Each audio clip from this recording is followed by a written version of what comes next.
Yes, please, folks, if you have questions, please type them into the Q&A in the chat. And we do have several questions for both of you. The first question, I think, is directed to both of you. The question is, how might AI approaches impact modeling efforts going forward? For example, by scraping massive quantities of and types of data that would be incorporated into ever-increasing complex models. This was asked by Scott Leisha. Brian, do you want to try that, or should I? You can go first. I'm happy to say to you. I don't honestly have enough knowledge about AI per se. I know that it is a clear opportunity here. I mean, it's obviously going to be used for modeling of all kinds of things, and it's probably going to be able to create models that are, far more sophisticated than even those that we've been able to produce to date. We do have other people here in participating in this who are much more expert than I am, and I would think that would be a terrific question for the concluding session of the two-day symposium. But for sure, I'm absolutely certain we're going to see AI involved.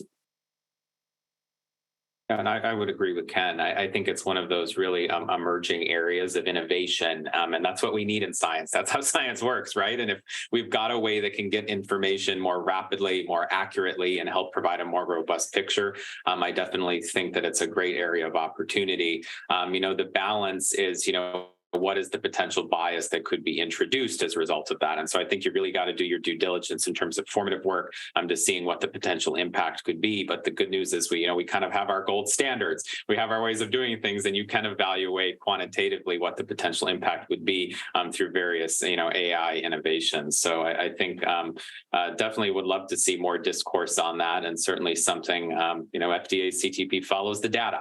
And if we've got defensible approaches, it's certainly something that could be considered as a part of portfolios moving forward. Thank you both. Yeah, second question is from Jamie Tam. I think it's for Brian King. Can you say more about product standard priorities and why the nicotine standard is priority number 3? Presumably the menthol standards are priority 1 and 2. Thank you. Yeah, that's correct. And so ultimately, it's how far along it is in the process at present. And I will say, the menthol one it's definitely been moving more recently. It's certainly something that we've been talking about for many years. But in terms of the regulatory rulemaking process, I feel like I need a graphic of how a bill becomes a law, like Schoolhouse Rock back in the 80s. But first we have to propose a rule, then we get comments, then we have a final rule. And so at present, the menthol and flavored cigars are further along, and we're almost to that final rulemaking stage. And so those are certainly our priority, given how far along they are, but also how important they are for public health.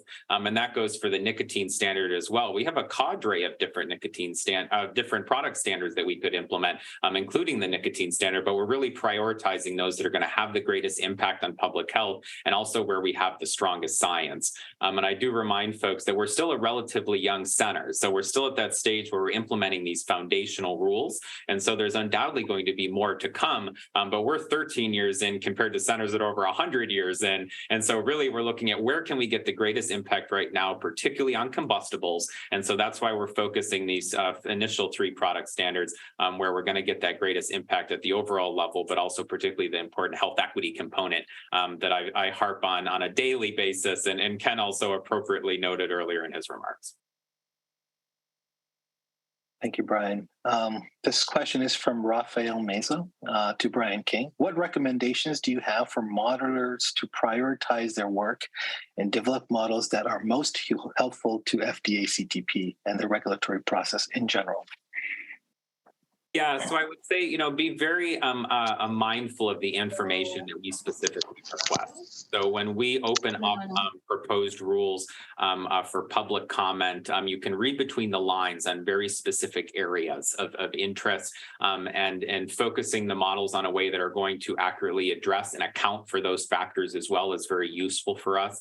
We look at a variety of different factors when we're looking at the inputs and outputs, but being able to make sure that we've got solid data and defensible data that's going to underpin the inputs, but also making sure that we're accounting for all the potential factors. parameters. And so as you saw from that slide I showed on the nicotine standard, being able to assess all the different transition patterns and switching behaviors and really getting that full scope picture, which is what we can't necessarily do with some other data sources. And so being mindful when we're pulling together those models to make sure it's relevant to the questions we're asking, the data are sound and scientifically valid, and that we're really broaching all the potential parameters and behavior transitions that could occur to make sure we have that fully informed decision to say, what would that net population impact be in the long term as a result of the product standards? But also the same would apply when we're talking about, application reviews as well, which is certainly not something the public is engaged with, but even publishing literature,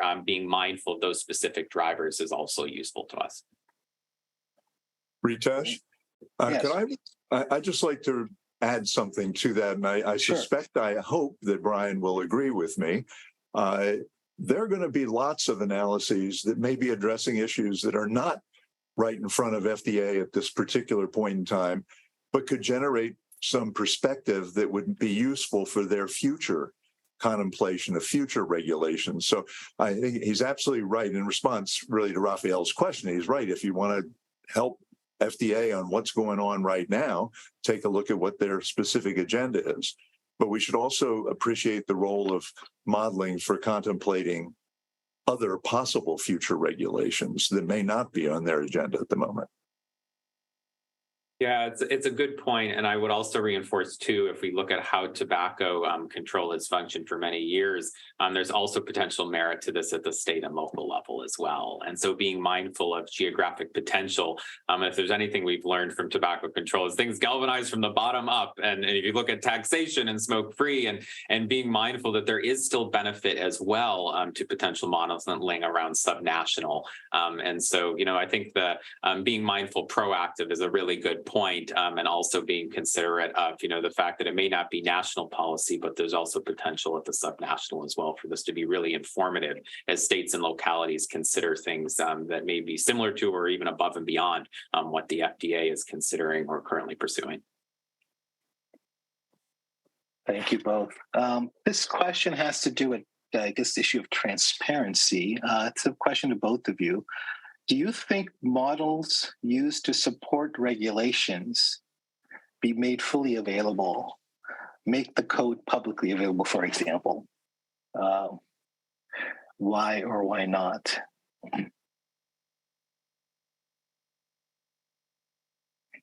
Ken, if you're muted. Sorry, I said there's a simple answer to that, yes. But I feel that way about all science.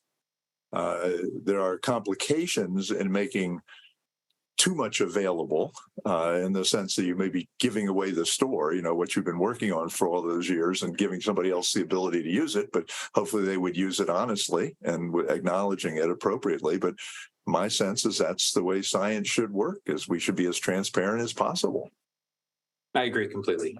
We have to, in order to understand what people have done, you have to see the information that has ultimately informed the model. And so, transparency is key. It's certainly a priority of the center. The only caveat I add is that there's certain limitations around what we can release and when it comes to the rulemaking process. And ultimately, we do make every effort to get things out early and often. A good example is the initial publications, including the New England Journal article from Appleberg and others, to really get things out in the ether. But once the rulemaking process begins, there are some limitations about what can be shared and when. But ultimately, I agree completely on the transparency front. We want to provide the information so people can make informed decisions. And the same goes for public comments. When we put a proposed rule out, we want people to understand what's been done and be able to have enough information to provide a fully informed and educated, scientifically defensible comment around, okay, well, this is what you did. This is how you could have done it better. And this is what else you can consider. And so in order to make those educated, opinings, you have to make, a solid foundation of information available in the first place. Excellent. Thank you. This question, I think, has been asked by many people. In summary, wouldn't the availability of low-risk alternatives to menthol cigarettes maximize the benefit of the impact of a menthol cigarette ban? If so, shouldn't low-risk menthol products be approved before the menthol cigarette ban is enacted? This is asked mainly to Brian. Tough question. Don't be fooled by my youthful glow. I'm not born yesterday, but I can't comment on specifics of any finalized, rulemaking. But I will say that we continue to be mindful of the landscape and basing our decisions on the solid body of science. I've said this publicly many times. This agency does not have a de facto policy against authorizing a menthol e-cigarette. We do have scientific standards. We've been very clear about what those are. And if an applicant were to submit the sufficient science to demonstrate that their product was appropriate for the protection of public health, and that was a menthol e-cigarette, we would authorize it.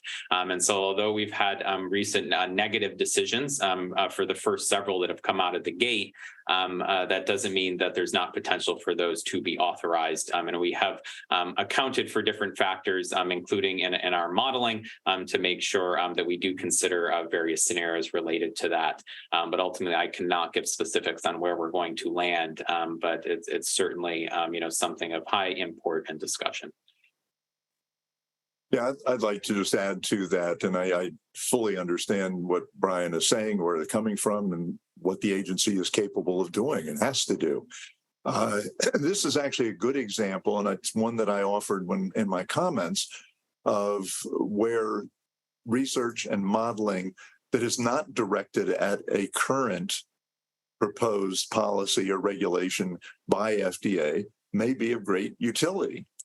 So I mentioned David Levy and colleagues are looking at the question of what will a ban on menthol in cigarettes, and obviously other flavors as well in cigars, how will that be affected by the availability or the unavailability of reduced risk products like e-cigarettes with menthol? And, we don't know the answer to that, but that's the kind of place where I think research can play a very useful role in providing perspective for FDA, even if they don't have a very specific policy or regulatory proposal in front of them at that point in time.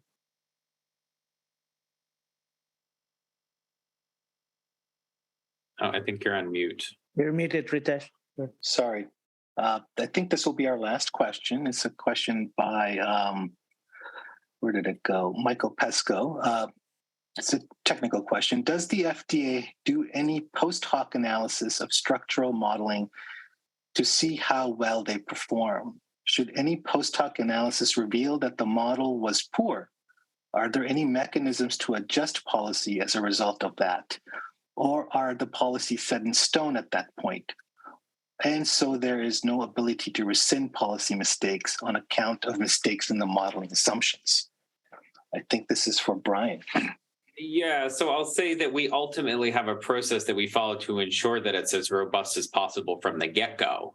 That's why we have this torturous bureaucracy to make sure that we propose the rule, people can comment. We extended the public comment periods with the latest ones, and then we also, ultimately finalize the rule.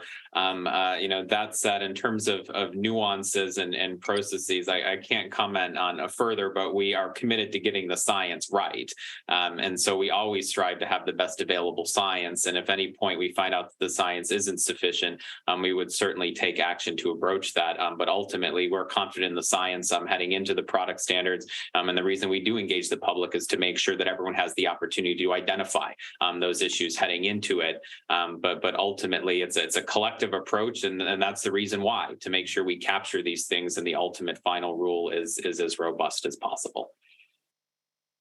We have about 2 minutes.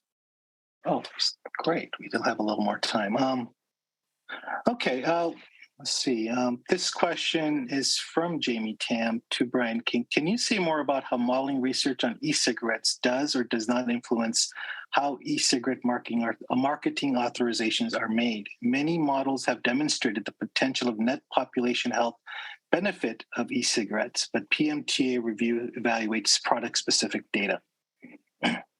Yeah, so I will caveat that we do look at both product specific, but also the broader preponderance of scientific evidence when we are reviewing applications. So of course, if something is looking for a specific authorization of their products, it is particularly prudent to have evidence related to your product to be able to pass muster in terms of that balance of net public health benefit versus risk. But that said, we also look at the broader evidence in the literature as well in terms of developing decisions.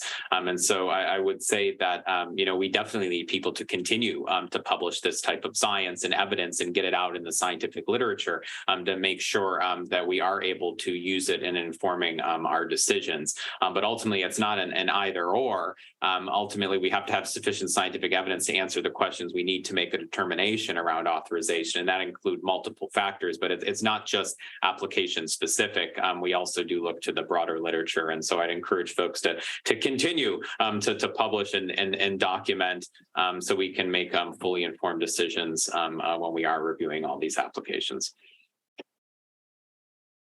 Excellent. Thank you very much, both Dr. Warner and Dr. King, for an excellent keynote session. And this ends our Q&A portion for the keynote.